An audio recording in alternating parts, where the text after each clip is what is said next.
of Manhattan College. I'm the Internet Officer of the Ecology Association. No? Okay. I was going to, and subject of photography. Today our panel is called From Bees to Bodies, which is a super fascinating title, and it's part of the media ecology tradition that we put lots of interesting scholars together and put them in the blender and see what happens at the end. So we hope we have some interesting Q&A. We've been able to create some kind of synergy between these presentations. Not sure how that's going to play out yet, but that's part of the game. So I'm going to just introduce each of the panelists, and then we'll begin with Ruth Van Rogel, St. Paul's College in Manitoba. That is our Canadian friends to the north. All right, and still on the map. And still on the, at least on the map. She's going to be presenting Configuring Orval Morisot, a perceptive artist from Canada. We have Richard Fiordo of the University of North Dakota, presenting Judgment, Awakening the Other Side of the General Semantics Mountain, which sounds quite impressive. We have Brett Lunsford, who is also the esteemed president of our organization. He's going to be presenting The Body as Medium, the Confrontational Nudity of Milo Moir. Is it Moir? Moir, yeah. Next in line is Miles Sarvis Wilburn. He's going to be presenting Beyond the Keep, a preliminary critique of modern beekeeping, hence the bees in the title of the presentation. There you are. I'm looking very much forward to this one. And last but not least, Oliver Muchmore, right? Yeah, Oliver Muchmore. Urban Vampire, How Geometric Form Masks the City's Ecological Cause. Feeling okay about your technology right now? All right, without any further ado. Thank you. This one grew out of an interest in general semantics, which I had most of my life and career. But it's actually work on a general theory of judgment, like Judgment Day, the general judgment. Every day is Judgment Day, once you understand it. What I'm looking at is a sequel in general semantics to what they call an extensional orientation, an intentional orientation, and I'm calling it judgmental orientation. And one of the things I can think of when I saw the statue out here in front of the chapel, St. John Baptist in LaSalle. I went to a Catholic high school for a year, St. Bell High School in Chicago. And the brothers were, I think, the same order. They used to say, let us remember that we are in the holy presence of God. That was the beginning of our class. St. John Baptist in LaSalle, pray for us. And then they name a few other saints. When I saw that, I said, oh, I feel like I'm come full circle. Anyway, the point is this. Judgment occurs in any field. I cannot think of any context in which you are in judgment. Now, I'm using the word as a type of key. You can use evaluation, appraisal, any form, assessment, testing. I have like a bunch of synonyms. But the underlying qualitative factor analysis is that judgment is the one I think is more important. This grew out of some work that Kodish and Kodish did, where they said general semantics really might be better thought of as the general theory of evaluation. And a lot of us agree that that was not the best name for general semantics. But I'm thinking, I like what they were saying, I'm just looking at it in terms of judgment. So, if I can, this was from a speech by Daniel Webster. There's too much on there, so I'll just call it, I'm doing how it suggests this one. And I'm violating a lot of his principles. I was trying to shoot through these because I'm already in violation. But I shall,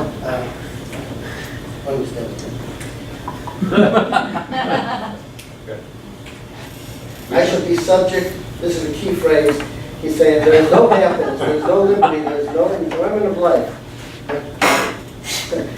Unless a man can say when he rises in the morning,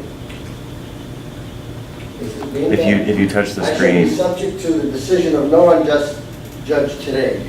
My underlying theme has been, if I can keep this on. Yeah, you guys can't touch the don't touch the smart screen one. because I don't. Yeah. Really? Yeah. That's advancing it. Whoa. That explains what happened the last time, What's too. that? Might. We can't touch the screen, it moves it. Oh, see, It's moving it. Yeah. all right. When he was leaning back. So the main theme I'm trying to get at is that it's not that we're trying to be free of a judge, we're trying to be free of an unjust judge. But we can't avoid judgment. It just goes on. Medicine, dentistry, engineering, education, I can't think of any, sports, constant judgment. In today's media, I got so weary from listening to commentaries instead of news reporting that I just decided, I used to get in Grand Forks, North Dakota, I used to get CBC, so I could turn on CBC and get an alternative view at least. I didn't have access to BBC, but I was thinking the more different views is fine, because otherwise we get this narrow, about one line, like a crawler of news, and then we get 40 minutes of commentary by the five, or some group. So all the more so, I thought what we have to do is look at analyzing judgments, how they occur, where they occur, what are the grounds for the judgment. Are they sane? Are they insane? Are they intelligent? Are they wise, foolish? So at one end I had somebody like, let me go on here, a judgment coming from somebody like Solomon, okay? Deborah in the book of Judges. At the other end you get the Stalins, the Mussolinis, and all the other bad judges of history. But you're subject to them anyway. So it's a continuum that goes from, I picture it as kind of a normal curve with extremely decent judges at one end, extremely terrible judges at the other. Most of us in between in a mix. You know, we're in a mix of leaning towards one or the other. And of course, we have books like Lord of the Flies. Some of you might remember that story. The thought of being judged by about a bunch of children or adolescents is frightening. Okay? If you right now had 12-year-olds judging you, would you feel as comfortable if you had a group of adults judging you in court? I'm just saying, what constitutes a jury? What constitutes judges? All of these are important questions to me. The question is this though, where does the official judging end? And it ends as soon as you walk out of the court. If I'm a judge, a provincial judge in Canada, or a Supreme Court justice in the United States, when I walk out of there, if I'm asked to go on The Voice, you know that show, I'm just one more opinion, okay? So most of us though, carry all these attitudes and judgments with us, and it doesn't mean we're qualified. So we have to judge ourselves and those around us. If you're a beautiful person, a celebrity, then we want you to comment on everything. Einstein was asked to comment on ethics. He said, I'm not an ethicist, I'm a physicist. But then I studied what Charles Morris said, could you comment on generalizing relativity metaphysically? He says, I'm a physicist, I'm not a metaphysician. So the point is, the judgments get very blurred after time, and what my attempt is by saying, have a judgmental orientation. This way you can at least see where the judgments are, where they're going, and whether or not you have enormous biases built in. I don't know if I have any more time, Mike, but you can think of some judges' shows, Judge Judy, Judge Faith. 5 minutes? Oh, thanks. I mentioned The Voice, there's Dancing with the Stars, now there's another one. And of course, what are the judges using as criteria? I have no idea. When you go in for surgery, you might have 3 surgeons debating what procedure to use. And then one finally might step forward and say, person has 3 obstructions in their intestinal tract, I can do the operation, but I need your permission and your backing. The others don't want a chance, they're afraid they might get, this is the US, might get sued, right? And so I just can't think of anything where if you ignore the judging, you set yourself up for problems. One of the films I think you can look at, I don't think it's a great film, but Judge Dredd comes out of a comic series. And Judge Dredd is kind of the on-the-spot judge, jury, executioner, you know. So now in everyday life, I have people all day around me. If you ask them a question on politics, they spout as though they have PhDs in political science. If you ask them about some event in the news, all official judges. But then if you said to them, you're being judgmental, oh no. So what I've been trying to do in this effort is say, accept that you're judgmental, that there's a big difference between expressing the judgment and not expressing the judgment. You can be highly judgmental and not express it. So I then turn to him and say, she's not very judgmental. Well, you're not expressing the judgmentalism, right? But anytime, what do you judge on? Someone can look at me and say, I don't like that you're an older guy. I don't like that you're short. I don't like that you have not enough hair on top and so on. Sometimes media people take advantage of this. North Dakota had a weatherman called Tom Szymanski. He was about 6'5". I'm 5'6", so he was a bigger person. And he would say, he said, well, commercially, I should go buy Too Tall Tom Szymanski. because everybody says, Tom, you're too tall, right? So he capitalized on it. I could be too short, Rick Fiore. Let me see.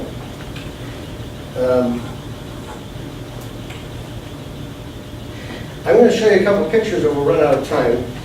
This is a test that I give, a test is a type of judgment. Of course, you got pre-test, post-test. I can't go into it now because we don't have the time. But most quantitative work in statistics, every step of the way there's a judgment involved. Did you you didn't collect your data correctly? You didn't, that wasn't truly randomized sample. You know, every step, if you're reading those books and you do a discourse analysis, there's all these evaluations all the way through. You know, your linear regression, coefficient correlation, not adequately done. So very evaluative, but people miss it. Now, I'm going to have you look at some pictures if we have. Okay? Take a look at these.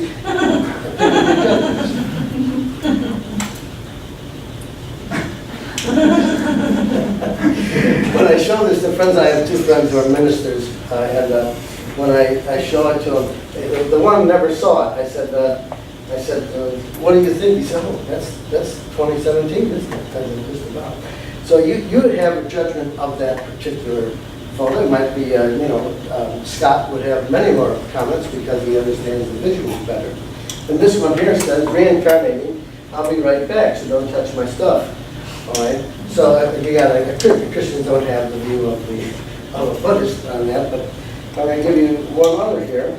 Okay. It's a graphic that's comments I've gotten on this one have been, that's photoshopped. No human being can look like that. Well, to some degree, maybe that's true because I had to input this two on a page. So I had to widen it a little bit. But he's a huge man. And then some have a favorable reaction to the woman, warrior, and others have a real negative reaction. I don't know what yours is. I'm not asking you to disclose it. Okay? And then the last one I will give you is Green Climate Fund contributions. This is from mostly Republican point of view. 1 billion US, and it shows China, Russia, India, nothing. I don't know if this is valid or not, but the graphic itself is kind of interesting. Now, try to keep in mind that no matter what you look at, a poem, a painting, a Morrison painting, some people would, I had a Chinese friend and he said, yeah, I've seen those paintings, and to me they're just kind of scary looking, because of the imagery in it. And he said, I would have made it a more beautiful looking, not so scary looking. I said, what about the one of Christ? He said, oh, well, I like that one. But the one with the fish where it is, that one's scary. And he says, I wouldn't show that to my children. So cultural difference is working. But I'll leave it at this. It's a complicated subject. I love it because I think it's like a yoga teacher I have says, you've been breathing all your life, and I'm going to teach you how to breathe properly. Well, we're judging constantly. I'll leave you with an image from my son as a baby. He was breastfeeding, which was controversial at the time. And one of the breastfeeding, his teeth started growing. And my wife was just about as adoring a mother as you could have. And he bit her by accident. And as a reflex, she slapped him. And I was there, I looked at him, I said, oh, you look, yeah, I laughed afterwards. I said, he looked at me like, oh, this doesn't mean you're going to cut me off. I'm going to start with that. But the point is, we're judging, and I base this on Dr. Daniel Kahneman and Dr. Violato. Judging is from, maybe it's what we're wired, it's wired into us. So the question is, do the best job you can at judging. Thank you. Thank you very much. In my judgment, it is now time to move on to our third presentation. Is that all right? Is that okay? Was that no good? No, good segue. Oh, okay, good, thank you. Brent Lunsford doing The Body as Medium, the confrontational nudity of Milo Moray. Oh boy. So in this, I will not have the images. What? Oh, gonna get shot. Camera loves me, baby. So in this larger paper, I'm actually examining 3 different performances by Moray. She's a German-based Swiss performance artist who specializes in confrontational public nudity as an art form. And there are 3 that I look at: the script system, Knocked Selfie, or Naked Selfie, and Mirror Box. But in the interest of time, I'm only going to look at the Naked Selfie action. So this performance took place in Paris, Berlin, Dusseldorf, and Basel, Switzerland. During this performance, she invited random people, passers-by, to take a selfie with her as she walked around nude. And the photos themselves are unremarkable, kind of having the aesthetic of a snapshot. And essentially photos of tourists with the unusual addition of a naked woman. And the compositions imply a kind of intimacy that should not be there, as these people are complete strangers. And this is by design, as she explains, through this physical bodily interaction between me as a self-exposing avatar and the people wanting a selfie, I want to establish a point of contact between the real and the digital revelation of intimacy. Now, one aspect of selfie culture is that selfies are usually constructed in order to be shown to others. But where would you even post a selfie taken with Moray? Many social media networks ban nudity, and even those that do not, what image would be presented by those posting these selfies?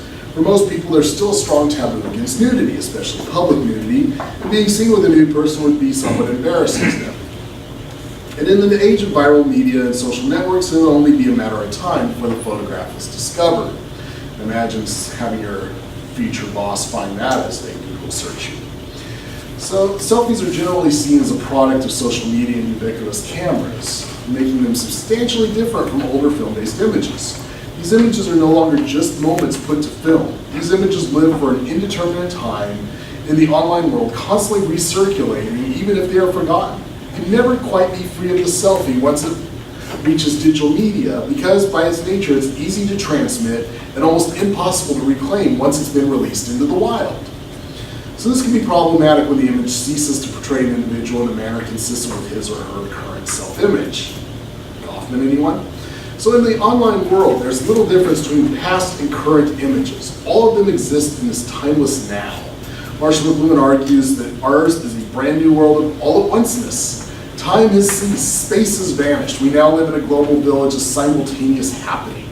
So we've become accustomed to our digital world, and we're also becoming now accustomed to its pitfalls. Neil Postman put it well when he said, "No medium is excessively dangerous if its users understand what its dangers are." So perhaps this recognition of the potential problems with mediating images has affected a shift in how selfies are created and used. Kath Albury found that young people are not only creating selfies for public consumption, but now have an entire range of uses, from public to semi-private, to solely for one's own enjoyment. But because this taboo of nudity is still in force, RA has short-circuited the way many people use the selfie. In short, they've created an image that is not just a selfie, nor is it particular shareable. RA's nude body in the frame means that these selfies will necessarily remain relegated to the private sphere.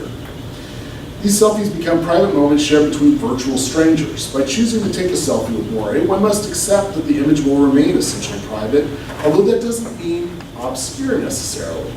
After all, she has a vested interest in having these photographs seen and used. She's an artist after all. And as such, these images will never be completely private, but they're unlikely to wind up on your Facebook feed of the person taking the selfie.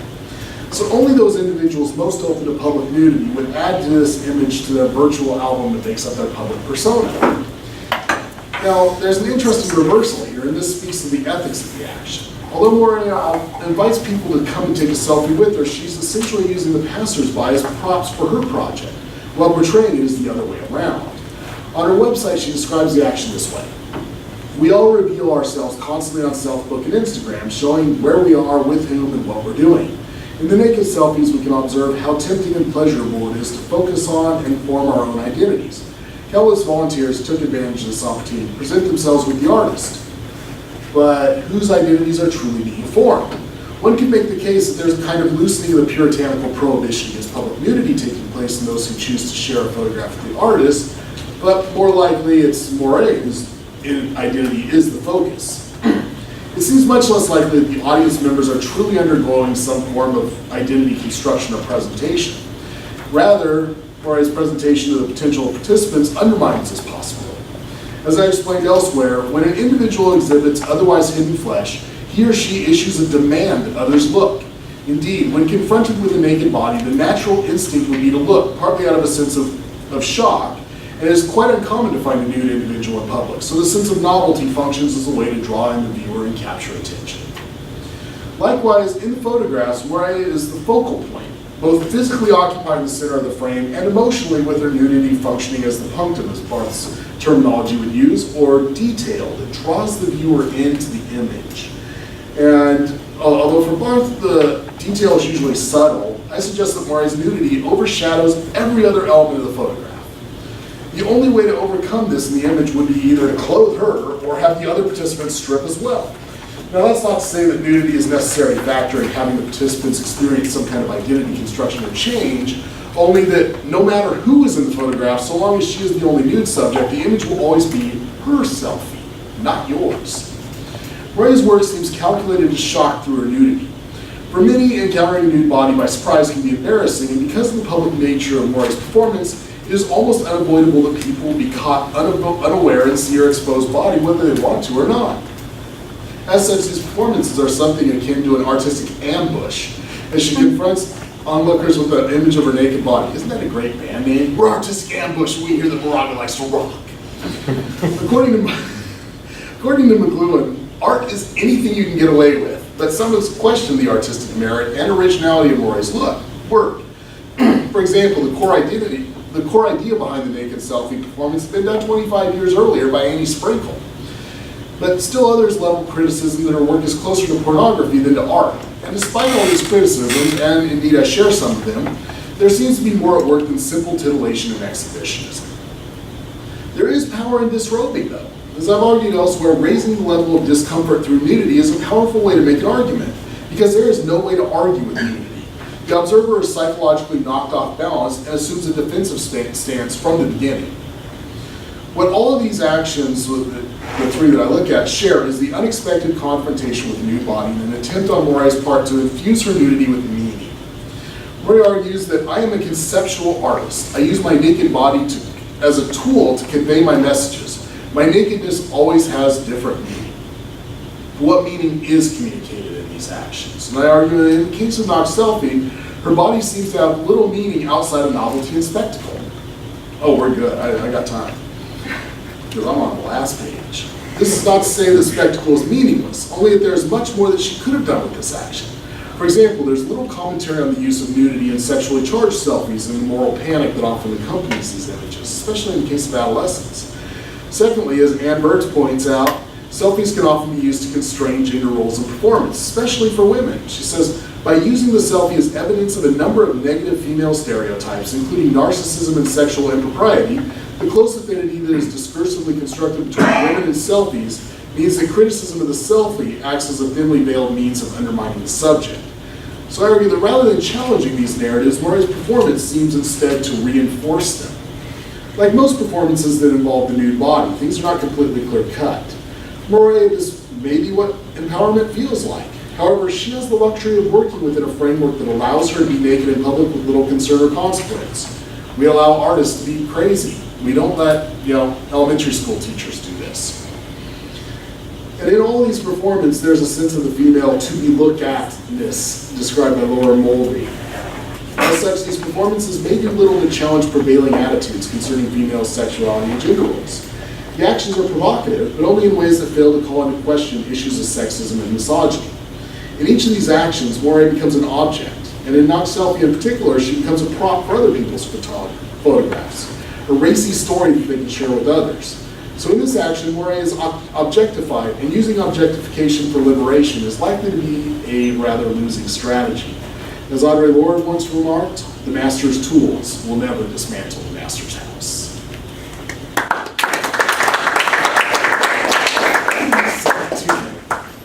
Thank you for that revealing presentation. PowerPoint show? Yeah, that's for later. That's for after the banquet. That's the NBA after. That's the after party. So our fourth presentation from Miles Sarvis, Wilburn will answer the age-old question: to be or not to be. Is that okay? I'm full of terrible. I love it. Yeah, I'm full of terrible ones today. That is awesome. It's kind of an art form, but I'm not that good at it. Well played. You heard a buzz? It's a gong show. We have a gong show. There's a lot of buzz about this panel, I hear. There is a lot of buzz. In answering the question to be or not to be, his presentation is called Beyond the Keep, a preliminary critique of modern beekeeping. let's not have a hive mentality about this. Sorry. I'm still vamping to get to you at the end. You guys see, I dropped that one earlier and I didn't get any groans or anything. I need at least a groan. It wasn't worth the ground. No, it wasn't. Yeah. Sorry. You're drawing blood here. I'm still jet lagged. Sorry. Yeah.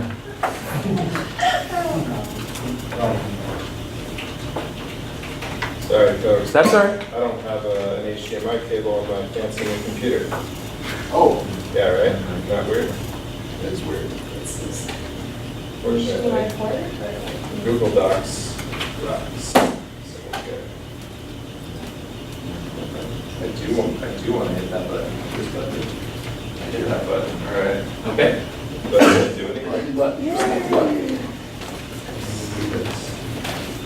that. All right. That was fun. Hi. Right. My name is Miles Sarvis Wilbur, and so when confronted with this opening slide here, the natural question is, why beekeeping at a media ecology conference? And this is an excellent question, and one that I hope to answer effectively with this presentation. In other words, my goal in presenting today is to use beekeeping, and the hive in particular, as the lens through which we apply media ecology. This is to say that the hive can be viewed as the media through which we shape our relationship with the honeybee. This study is vastly important, not only for the future of pollination, ecological diversity, and human food security, but also because, as the late John Berger stated in his essay, Why Look at Animals?, within the current so-called post-industrial societies, an approach to animals often prefigured an approach to man. And so, echoing Berger's astute observation, the evolution of the beehive as media can be studied in order to critique the modern intersection of technology, ecology, and spirituality. When we speak of beekeeping, we speak of a practice that began as wild honey harvesting and evolved to the point where human beings are considering allowing the honeybee to go extinct in favor of a gamble on technology. The image on the left is an 8,000-year-old cave painting from the Aranas Caves in Spain, and we can clearly see a climber harvesting wild honey from a feral hive. The image on the right is a prototype robot bee from Harvard University. I hope in the remaining time to be able to trace this journey and to open a critique as to our current practices. Throughout this talk, I will be referencing two books in particular, Origins, a short etymological dictionary of modern English by Eric Partridge, and Marshall McLuhan's Understanding Media, The Extensions of Man. I will refer to these texts as Origins and McLuhan, respectively. Let us take a moment to look into the linguistic history of some key terms. When we look at the origins of the word hive, we see a large entry, a full page in fact, of the book Origins, with related and derivative terms such as heap, hip of body, coop, cube, incubate, and succumb. The word hive, then, is an old word and holds power in its proximity to the body, to the primal cavity. We find hive in Middle English, borrowed from Old English and Old Norse, and the meaning a ship's hull, from Latin, a tub or a cask, from German, a cavity or a beaker, and so forth. The conclusion of the first entry reads, from Indo-European with a basic sense, a curving or an arching. This presentation, then, attempts to mimic the meaning of its own subject.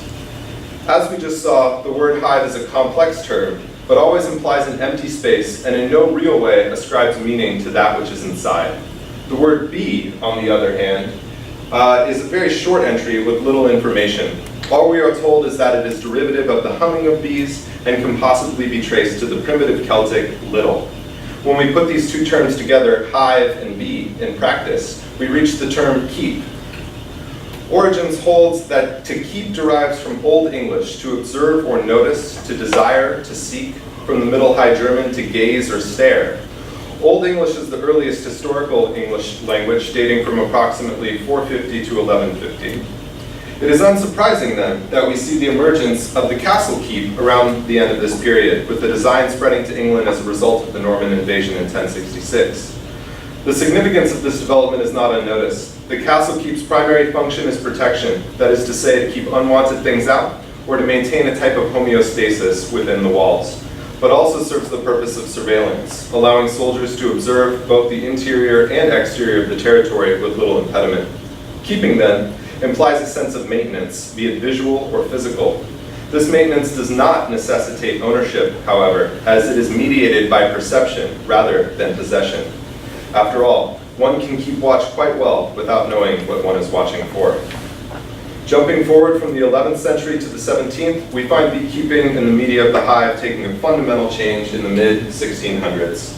Until this point, beekeeping had followed traditional practices that evolved according to particular conditions, independent of most others around the globe.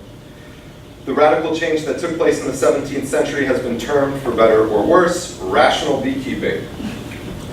Observing the origins of the word reason, the Origins holds that in Latin, ratus acquires the noun ratio, accounting, and accounts, hence a manner or the faculty of counting, hence judgment, reason, method, and form. Rational beekeeping is defined in Eva Crane's epic, The World History of Beekeeping and Honey Hunting, as approximately 200 years, 1649 to 1851, wherein trial and experimentation led to a relatively inexpensive hive that was robust enough to be kept outdoors. She writes that this movement was characterized by the following developments: a modular hive composed of precision-made tiered wooden boxes which could be fitted tightly together, a hive containing some sort of framework. Each top bar was extended to make a rectangular frame, and the frame was distanced from the hive walls by the space which bees left naturally. From this description, we find the introduction of a new term, frame. Prior to what is called rational beekeeping, beehives were frameless. This is to say that the bees would draw the comb from the bars suspended above the hive cavity. Contrasting the linguistic origin of these two terms, the root of the term bar gives us a usually flat, long piece of wood, mountaintop, treetop, hence branch, and the top branches of trees. On the other hand, the origins of the term frame are to be useful or profitable, hence to shape or fashion in building. The root of the terms used demonstrates the evolution of media from ecological to economical, or from spiritual to technological. The culmination of these technological developments are the Langstroth hive, invented in 1851 by Reverend Lorenzo Lorraine Langstroth, a native of Philadelphia. That is not the slide I wanted, that is. The Langstroth hive incorporated all of the above aspects and is now the most widely used hive in the world. Not coincidentally, 1851 was also a special year for media writ large. The Great Exhibition of the Works of Industry of All Nations was held in 1851 in London, wherein 13,000 exhibits were shown, including the first public restroom and the first voting machine. This was also the time when railroads pierced the outer edges of London, a study of which would offer a clear example of how the railway, and this is McLuhan, quote, accelerated and enlarged the scale of previous human functions, creating totally new kinds of cities and new kinds of work and leisure, end quote. Indeed, if we look at the beehive as media and the collection of hive types and forms of beekeeping as a city, we see an immense stratification between leisure and work. Some hives, such as the sun hive or the Perone hive, are being built for the benefit of the bees themselves, with the beekeeper as a secondary factor. Others take the internal logic of the Langstroth hive to a new extreme, eliminating physical contact between the beekeeper, the bees, and the honey. The flow hive was introduced to the public via crowdfunding in 2015. The idea that honey could be on tap like beer or electricity was undeniably intriguing. The crowdfunding campaign set numerous records as thousands of people clamored for this new media, honey at the push of a button. Honey, a pound of which requires 2 million flowers to be visited, 55,000 miles to be flown by the colony, and all this while a single bee can only produce about 1/12 of a teaspoon in her entire lifetime. This substance is now being translated through media as something it can never be, on demand.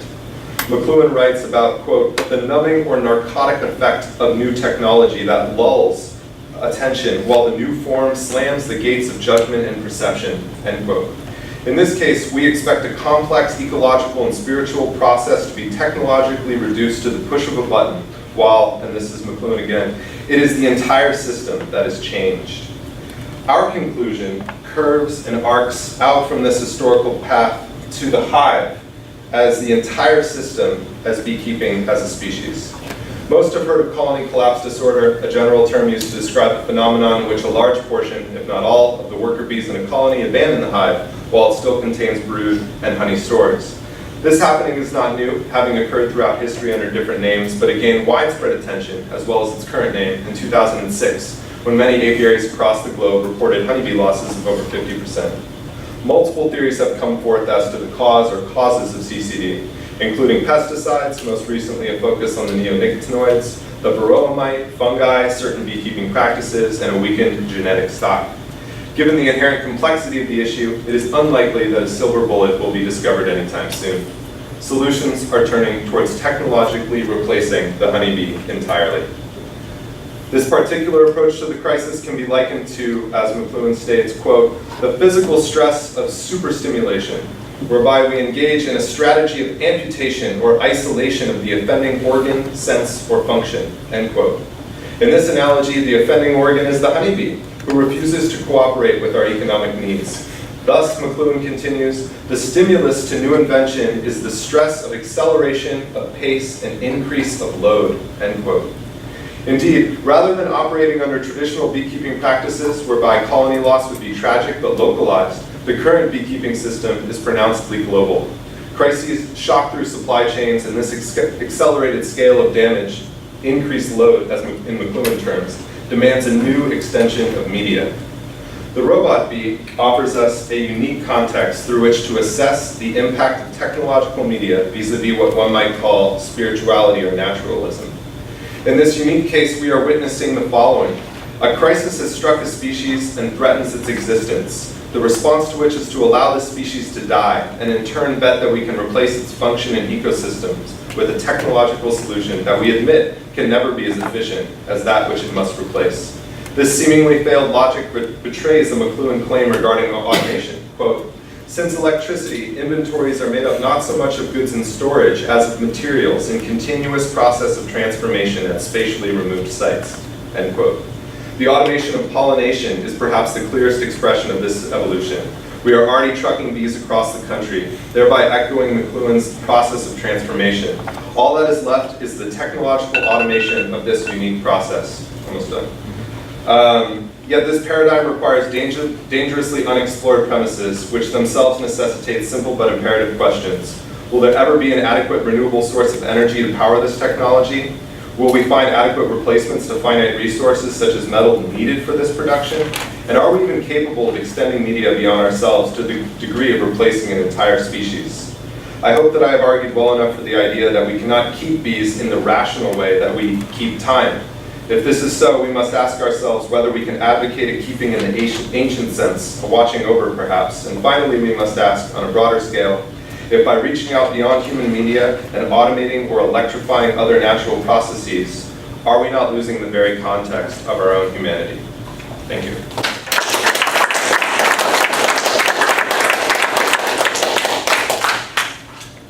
Thank you very much. Well, since we've come many miles in this presentation, We're gonna go so. I'm not done yet. Oh, We're I'm gonna not go done yet. so much Oh, more. I'm not done yet. No, To the city. no, that's too simple. That is far too simple. We've come many miles, and we've reached our final presenter, Oliver Muchmore, who's going to be presenting the urban vampire, how geometric form masks the city's ecological cost. And as a person who's endured a lifetime of last name puns, I will refrain from making that easy joke to say, I believe he's Oliver this one. I have never heard that one before. Well done, sir. Thank you very much. You're much more than that. All right, so interestingly, you might hear some echoes of Miles' presentation in this. We have a paper to write together. Okay. All right, Call so it's necessary to state from the start that I am not speaking of vampires as metaphor, nor of psychological aberration. I'm speaking of vampires as real phenomena. At the same time, I leave out the supernatural, making no judgment on that front. So, what is a vampire? Almost everyone will be familiar with this. Oh, with this. Basics. Drinks blood, allergic to garlic and sunlight, fears the cross, dubious Romanian accent. Really though, there is great variety in the attributes assigned to vampires. The sun is deadly poison to Bela Lugosi's filmed Dracula, but his literary original is merely reduced in his powers during the daylight hours. And variations abound around the globe. both as part of the conversation in horror literature and film, and in numerous independent folklore traditions. Amongst this variety, the essential feature is blood, that the vampire sustains itself upon this precious fluid. But more than that, the vampire's taste for blood is not just a gustatory oddity or a sign of savagery. It is linked to blood's essential importance to body and spirit.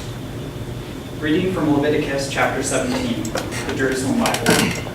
If any man of the house of Israel or stranger living among you eats blood of any kind, I will set my face against the man who has eaten the blood, and will outlaw him from his people. The life of the flesh is in the blood. This blood I myself have given you to perform the rite of atonement for your lives at the altar, for it is blood that atones for a life. It's also glossed as the blood is the life in Dracula.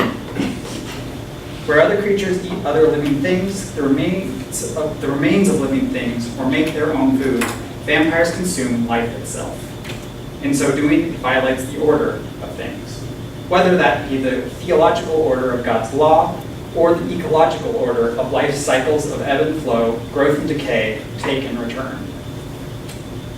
This perversion or blasphemy of life, living death, finds various expressions in horror. At its most extreme, we have Count Dracula in Bram Stoker's novel, or The Last European in Clive Barker's The Damnation Game. These are ontological black holes in which matter, energy, spirit are completely consumed and reduced into nothingness. But without recourse to supernatural agency necessary for such total destruction, how can such creatures as vampires exist? In the ecological systems of genetic life, they cannot. Interdependency and selective pressures assure that such a radical parasite as a vampire cannot emerge. So where do they come from? In the book Soil and Civilization, British historian Edward Hyams classes organisms by their relation to soil and the soil community. So I need 5 or 6 unsqueamish hands. Sure. I'll go for it. I'll do it.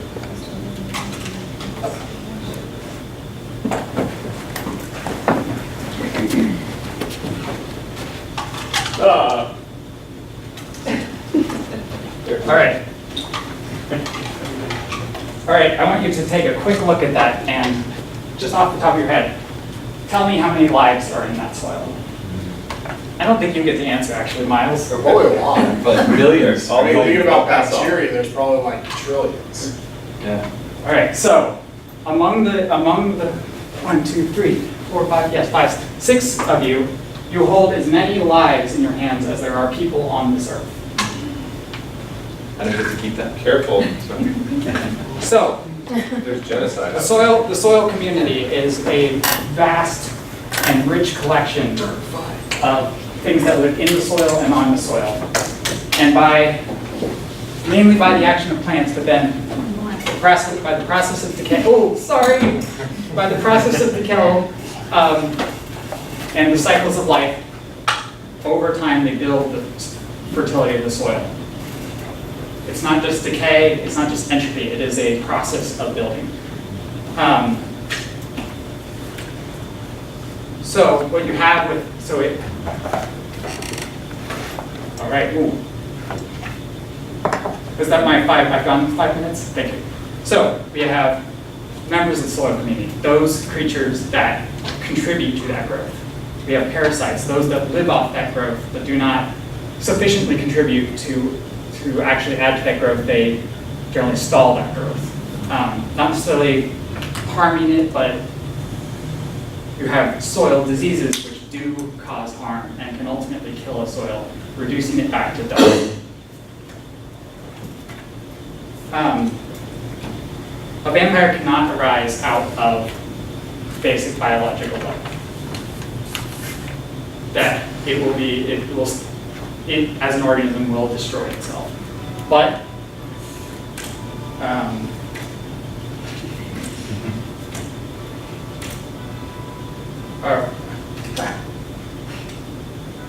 so as free-moving hunter-gatherers, humans would have sustained their status as soil community members in good standing.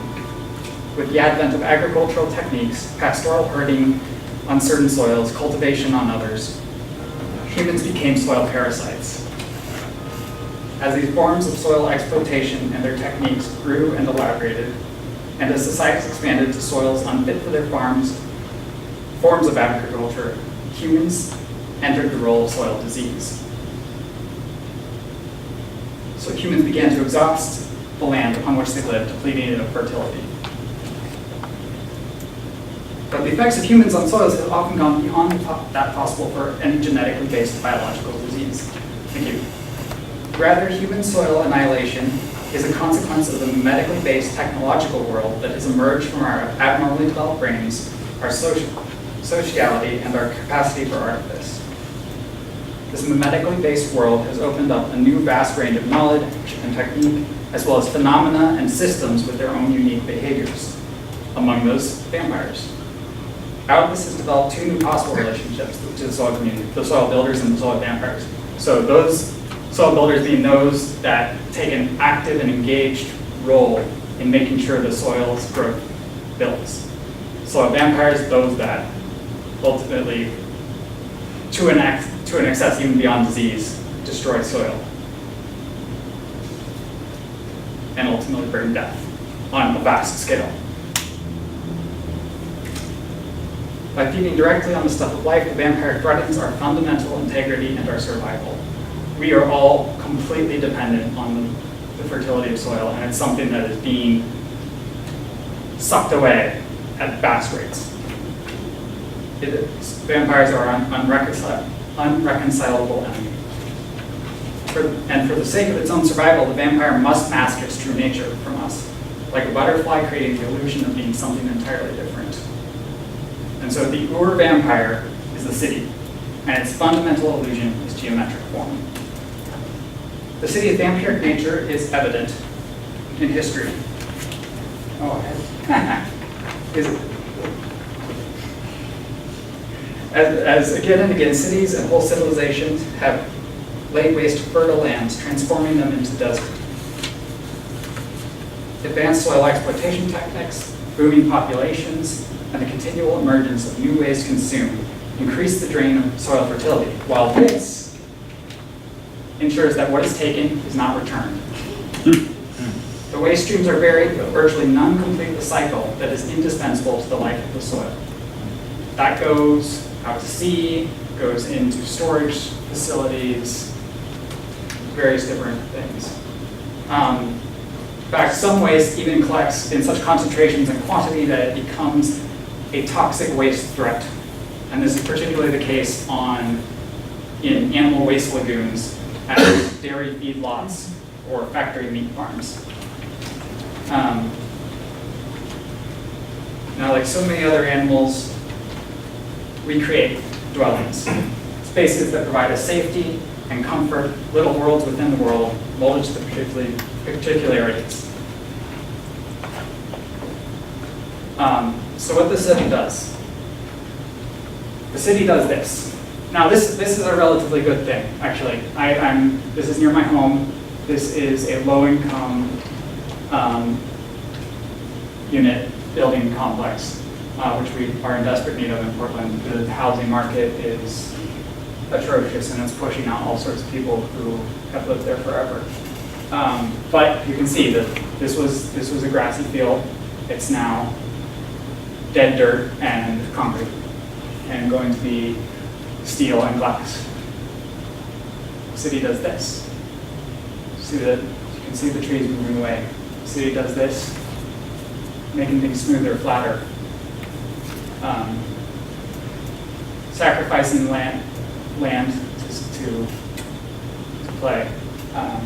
There's a David Foster Wallace essay, Derivative Sport in Tornado Alley, where he talks about playing tennis as a child in Illinois, and the cracks in the ground and the weeds and such being like looking down on Illinois from above. The same geometry.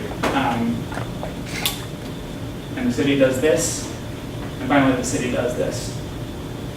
The geometry is built up and becomes part of our world, blocking out everything. And not that it just blocks it out, but it has become an essential part of our idea of what it's like to live in the world. This is an early Chinese ideogram for a city. That's an Assyrian next to it, an Assyrian relief of city life, the Egyptian hieroglyph for a city, and the medieval image. We use geometry to look at the heavens. Let's see quickly. This is up here on campus, and that helped contribute to an idea of geometry as something essential to the world and something sacred, and has that sacredness has filtered back into our buildings and has helped create in them a sense of stability and order in all our buildings. But in our extension of them beyond the personal dwelling, that has become our entire world. We have this sense, we're surrounded by this world that tells us things are okay, things are secure, but it is highly dependent on how we use the soil and our drawing from the soil to create this. And the more we've gone past, say, religious buildings that incorporate this geometry to semi-religious, this is the library here, to secular, this is the old gym here, to the new gym, which you'll see a reduction in complexity and a reduction in anything but flat planes. So that just that message of stability and order remains, even though those changes finally to glass towers really require more and more to update because they do not stand up to age. All right. Thank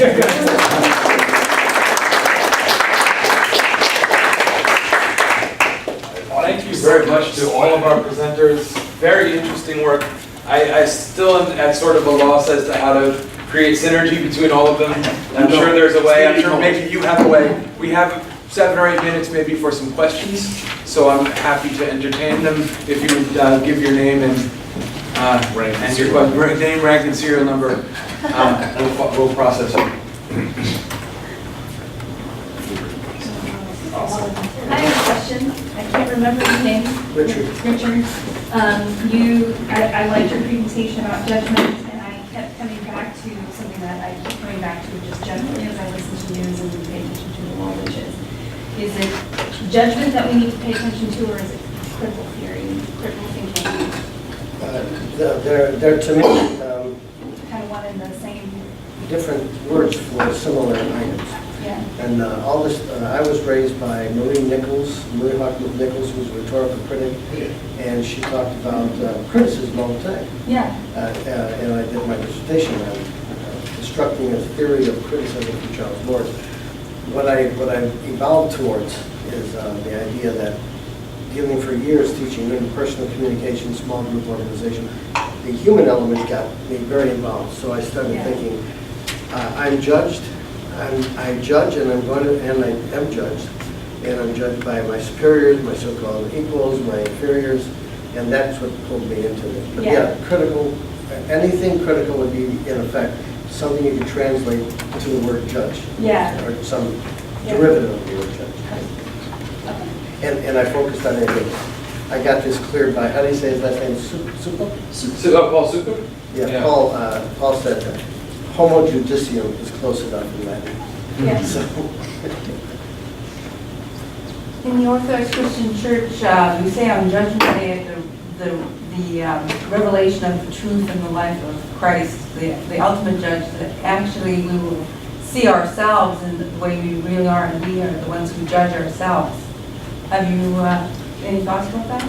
well, religion plays a major part of this because we have in our modern society the secular view. I joke with friends of mine from former Soviet countries. I call it the Soviet worldview versus the one that is inspired by Abrahamic faiths, Buddhism, even astrology, all these phenomenological parts. And when I'm talking to somebody who's Christian, I know I'm very likely being, or Jewish or Muslim, I'm likely being evaluated in terms of a dialogue that they're carrying on with God, you see. Whereas if I'm talking to an atheist, I don't expect that to intervene in any way. Now, it may, but thinking of Dante's Divine Comedy, he was saying, in effect, this is a comedy. It's kind of a critique. I'm not about to challenge the notions of purgatory, hell, purgatory, and heaven. I'm going to work with them. So, yes, I think when I'm in an area with a lot of born-again Christians in the upper Idaho Panhandle, so when I'm talking with them, they very seldom say good luck. They'll say have a blessed day.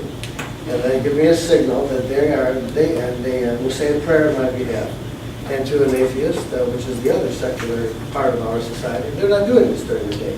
So one of the things I feel we're all being judged by both secular and atheism of different degrees, and also all these religious perspectives. Yeah, but that we are our own judges, we judge ourselves. Oh, yes. Yeah. And the judging occurs on myself, and I distort that. I have all these biases that distort it. So one of the things I look at is how am I distorting my own judgment or perception of the world, and how are others distorting their perception of me, and vice versa. So to me, it's like I was looking at the poster in that building, which is like the Fibonacci numbers, and it seems to me like you get this constant increasing. Every time you start looking at judgments, they increase exponentially because they're weaved into everything. The words we choose, I even had Vlad Dracula cited as one of the judges I would not like to be under his jurisdiction. I don't like the possibility You don't like of being impalement? Yeah, and especially a rear impalement, where it's on your back. I think that'd be horrible. But yes, that's.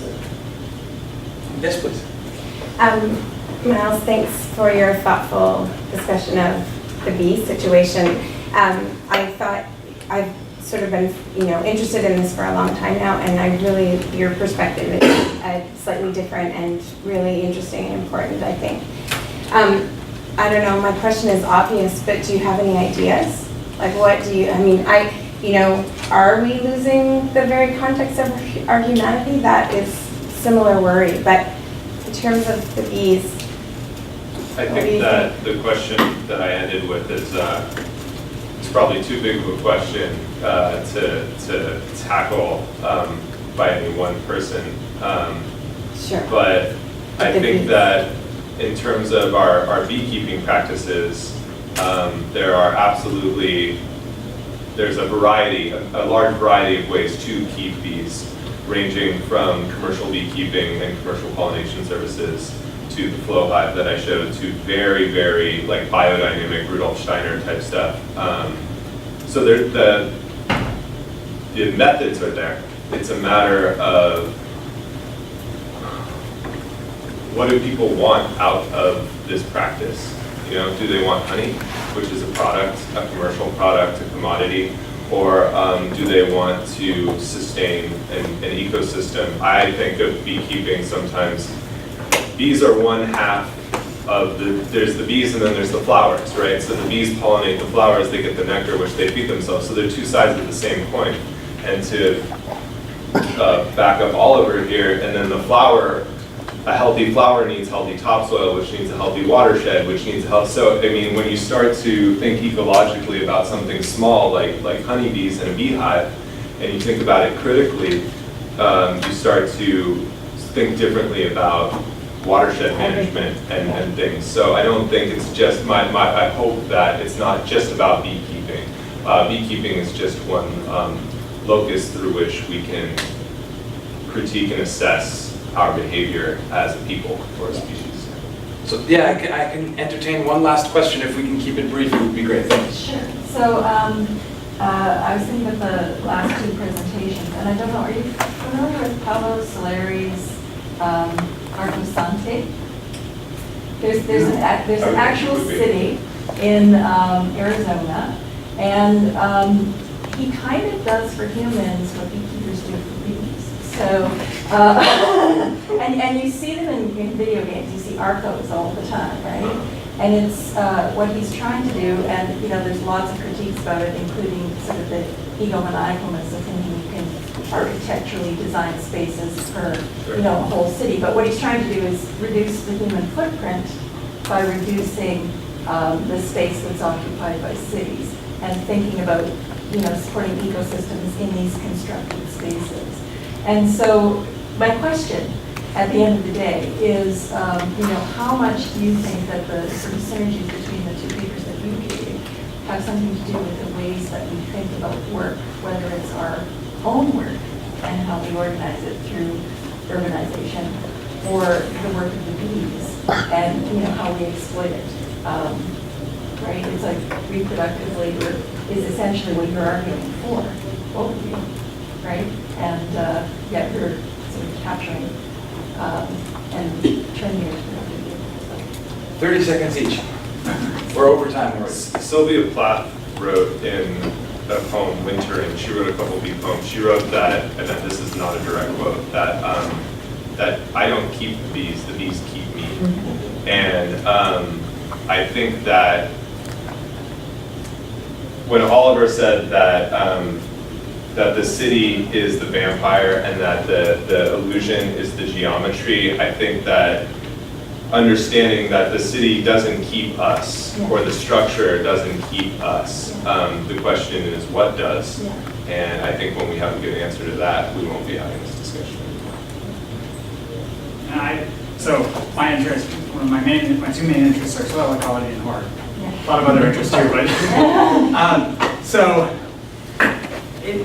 I don't know, even saying reproductive labor, like I kind of like that. I definitely like that perspective. But what I'm kind of even more going to is part of why I go into horror is how visceral it is, and I want people to realize that they are, by the way they consume and the way they build and the systems they participate, are directly violating themselves and are, they're stabbing themselves in the gut, they're bleeding themselves, because there is no, one thing that's great about studying soil is you can't go down any further. An ethics of soil is absolutely fundamental to human life. You can't get past that. You have to base it off of how you treat the soil. Wonderful. I think that was a very nice way to wrap it up. Good synergy again. Thank you all for attending and asking wonderful questions. Our next activity is the